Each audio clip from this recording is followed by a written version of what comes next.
Hello viewers, আসসালামু আলাইকুম। আমি আবির মাহমুদ আছি আপনাদের সাথে এবং আপনারা আছেন অনলাইন স্কুলে। তো আশা করছি আল্লাহর অশেষ রহমতে আপনারা সবাই অনেক ভালো আছেন। তো আমরা গত ক্লাসে এই ডিবিএমএস এ দেখেছি ফরেন কি এবং রেফারেন্সিয়াল ইন্টিগ্রিটি নিয়েও আমি কিছু কথা বলেছি, যেগুলো আপনাদের পরীক্ষার জন্য খুবই গুরুত্বপূর্ণ একটা টপিক ছিল। তো আপনারা চাইলে এই টপিকটি উপরের আই বাটনে ক্লিক করে দেখে আসতে পারেন। তো আজকে আমরা দেখব সুপার কি, এবং এই সুপার কি এর উপরেও একটা কোয়েশ্চেন প্রায় সময় পরীক্ষায় জিজ্ঞেস করা হয়, আমরা ওটা নিয়ে একটু আলোচনা করব। সো কথা না বাড়িয়ে আমরা শুরু করি। প্রথমে একটু সুপার কি এর ডেফিনিশনটা জেনে আসা যাক।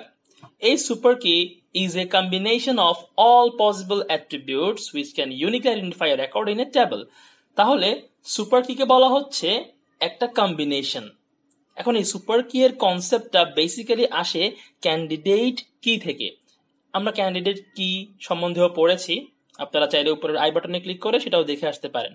তো ক্যান্ডিডেট কি মানে হচ্ছে সেটা এমন একটা ফিল্ডকে বোঝানো হয়, সেখানে একাধিক ফিল্ডও থাকতে পারে, যার সাহায্যে আমরা একটা টেবল থেকে কোনো একটা রেকর্ডকে ইউনিকলি আইডেন্টিফাই করতে পারবো। সাপোজ একটা স্টুডেন্ট টেবলের মধ্যে ক্যান্ডিডেট কি কেমন হতে পারে, ধরুন সেই স্টুডেন্টের রোল নাম্বার হতে পারে, কিংবা রেজিস্ট্রেশন নাম্বার হতে পারে, কিংবা তার মোবাইল নাম্বার হতে পারে, যেটা দিয়ে তাকে ইউনিকলি আইডেন্টিফাই করা যাবে। ওকে, এখন সুপার কি বলতে কি বোঝায়? সুপার কিটা হচ্ছে একটা কম্বিনেশন, কয়েকটা অ্যাট্রিবিউটের কম্বিনেশন, যেখানে অবশ্যই ক্যান্ডিডেট কি থাকতে হবে, কারণ ক্যান্ডিডেট কি ছাড়া আপনি ইউনিকলি আইডেন্টিফাই কখনো করতে পারবেন না। ঠিক আছে, সো আমাদের ক্যান্ডিডেট কিটা মাস্ট লাগবে। আমি এক্সাম্পল দিয়ে দেখাবো, তার আগে আমরা আরো একটা সংজ্ঞা দেখে আসতে পারি। সুপারসেট অফ এনি ক্যান্ডিডেট কি ইজ এ সুপার কি, যেটা বললাম। তো সুপারসেট মানে বোঝানো হচ্ছে ক্যান্ডিডেট কি এর সাথে আমি আরো একটা ফিল্ড বা অ্যাট্রিবিউট যদি অ্যাড করি এক বা একাধিক, তখন আমরা সেই সেটটাকে বলতে পারবো সুপার কি। ওকে, এখনো ব্যাপারটা একটু ঝাপসা লাগছে, আমরা এক্সাম্পল দেখি ক্লিয়ার হয়ে যাবে। সো ধরুন এটা একটা টেবল দেওয়া আছে, সিম্পল একটা টেবল, যেখানে কোর্স আইডি আছে, রোল নাম্বার আছে, নেম এবং কোর্স দেওয়া আছে। এখন দেখেই বুঝতে পারছেন এখানে আমি যদি ক্যান্ডিডেট কি বলি, যেটার সাহায্যে আমি কোন একটা রেকর্ডকে ইউনিকলি আইডেন্টিফাই করতে পারবো, সেটা হচ্ছে কোর্স আইডি। কোর্স আইডি কখনো দুইটা রেকর্ডে সেম হবে না, দুইটা টাপলে কখনো সেম হবে না। ওকে, সো আমরা কোর্স আইডিটাকে এখানে ক্যান্ডিডেট কি ধরতে পারি।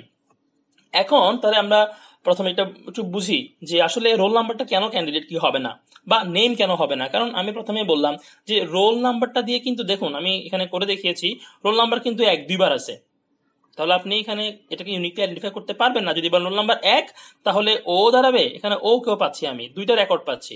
নেমও কখনো হবে না, আমরা জানি একটা ইয়াতে অনেক নাম থাকতে পারে, কোর্সও অনেকবার থাকতে পারে। ঠিক আছে, তাহলে আমরা কোর্স আইডিটাকেই সবসময় কি ধরবো, ক্যান্ডিডেট কি ধরবো। তাহলে আমরা বলতে পারি এখানে কোর্স আইডি হচ্ছে আমাদের ক্যান্ডিডেট কি। তো এই টেবল থেকে আমরা সুপার কি কিভাবে বের করব? তাহলে সুপার কি আমরা কিভাবে পাচ্ছি খেয়াল করে দেখুন এক্সাম্পলটা। আমি বললাম কি ক্যান্ডিডেট কি এর সাথে অন্য কোনো একটা অ্যাট্রিবিউটকে আমরা সুপার কি বলবো। তাহলে সুপার কি মানে হচ্ছে আমি বলতে পারি কোর্স আইডি প্লাস রোল, মানে কোর্স আইডির সাথে আমি রোলটাকে অ্যাড করলে এটাই আমার হয়ে যাচ্ছে সুপার কি। অথবা আমি বলতে পারি কোর্স আইডি এবং নেম। কোর্স 1 রুদ্র নিচ্ছে, কোর্স 2 অর্ণ নিচ্ছে, কোর্স 3 হাবিব নিচ্ছে, তাহলে আমরা এভাবে আইডেন্টিফাই করতে পারি নাম সাথে। এরপর বলতে পারি কোর্স আইডি প্লাস কোর্স, কিংবা আমরা একাধিক অ্যাট্রিবিউটও ইউজ করতে পারি, কোর্স আইডির সাথে রোল নাম্বার সহ নেম। কিন্তু খেয়াল করে দেখুন এখানে কোর্স আইডিটা কিন্তু কমন, আপনাকে কোর্স আইডিটা ইউজ করতেই হবে, দেন এই সেটটাকে আমরা বলতে পারবো সুপার কি। ওকে, তাহলে এখানে আরেকটা মজার ব্যাপার আপনাকে কি মাথায় রাখতে হবে, গুরুত্বপূর্ণ টপিক কিন্তু, সেটা হচ্ছে ক্যান্ডিডেট কি না থাকলে সেটা কি হবে না, কখনো সুপার কি হবে না। যেমন আমি যদি বলি যে রোল নাম্বার প্লাস নেম, এটা কি কখনো সুপার কি হবে? এরা কখনো সুপার কি হবে না। তাহলে মাথায় রাখবেন সুপার কি হতে হলে অবশ্যই সেখানে একটা ক্যান্ডিডেট কি থাকাটা মাস্ট, না হলে আপনি ইউনিকলি আইডেন্টিফাই করতে পারবেন না। ওকে, সো এবার আমরা একটু দেখি যে সুপার কি এর উপর একটা কোয়েশ্চেন আসে, সেটা কি। So how many super keys are possible in following table. ধরুন এটা একটা টেবল দেওয়া আছে, টেবলের নাম স্টুডেন্ট, সেখানে A1 A2 A3 A4 এভাবে অনেকগুলো অ্যাট্রিবিউট দেখতে পাচ্ছেন বা ফিল্ড দেখতে পাচ্ছেন। তো আমি ধরে নিচ্ছি এখানে n সংখ্যক ফিল্ড আছে। ওকে, এবং বলে দেওয়া হচ্ছে সেখানে A1 হচ্ছে ক্যান্ডিডেট কি। ওকে, তাহলে A1 ক্যান্ডিডেট কি হিসেব করে আমাকে বলতে হবে এখানে আমার আসলে কতগুলো সুপার কি সম্ভব। তাহলে যেহেতু এখানে n সংখ্যক আছে, আমি যদি A1 কে বাদ দেই তাহলে আমি বলতে পারবো এখানে n-1 সংখ্যক অ্যাট্রিবিউট অবশিষ্ট থাকে। ঠিক আছে, ব্যাপারটা খেয়াল করুন, এখানে কিন্তু n সংখ্যক অ্যাট্রিবিউট আছে বা ফিল্ড আছে। আমি যদি A1 কে বাদ দিই তাহলে আমি কয়টা পাবো? n-1 সংখ্যক। তাহলে এখানে super key possibility super key গুলো কি হতে পারে?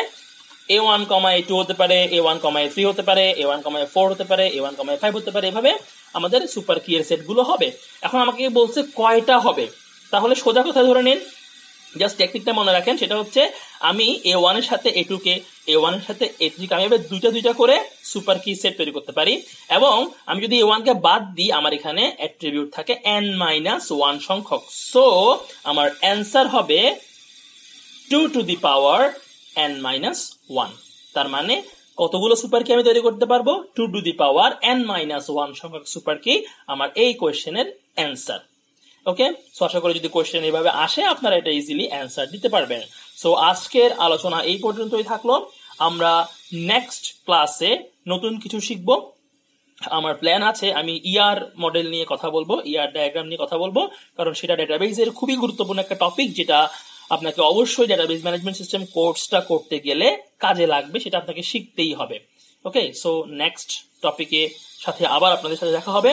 তো ভালো থাকবেন সবাই। যদি ভিডিওটা ভালো লাগে অবশ্যই লাইক করবেন, শেয়ার করবেন, এবং যদি আমার চ্যানেল নতুন হয়ে থাকেন তাহলে সাবস্ক্রাইব করে দিবেন। It's a request to you all to subscribe my channel. তো আজকের জন্য বিদায় নিচ্ছি, ভালো থাকবেন সবাই। বাইরের পরিবেশ খুবই খারাপ, করোনা প্যান্ডেমিক চলছে, সবাই বাসায় থাকেন, অপ্রয়োজনে বাইরে ঘোরাফেরা করবেন না, সুস্থ থাকেন। আজকে বিদায় নিচ্ছি তাহলে, আসসালামু আলাইকুম, আল্লাহ হাফেজ।